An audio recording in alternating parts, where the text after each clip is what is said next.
सुभद्रा शक्ति मेला रे 700 रु अधिक एसएचजी 300 रु अधिक स्टॉल रे 200 रु अधिक सामग्री आ मुख्यमंत्री कहते यह मेला ओडिशार मां भौणी एवं झील मानकर सफलतार कहानी। सरकार आगामी 3 वर्ष मध्य 25 लाख लक्षपति दीदी सृष्टि करने प्रयास जारी रखिंट।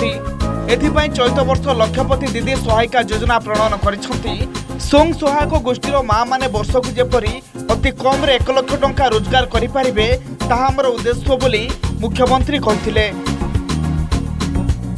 आम सरकार आगामी 3 वर्ष मध्य 25 लाख लक्षपति दीदी सृष्टि करने प्रयास जारी रखिंट। एथिपाई चलित वर्ष आम सरकार लक्षपति दीदी सहायिका योजना प्रणयन करिसेंती।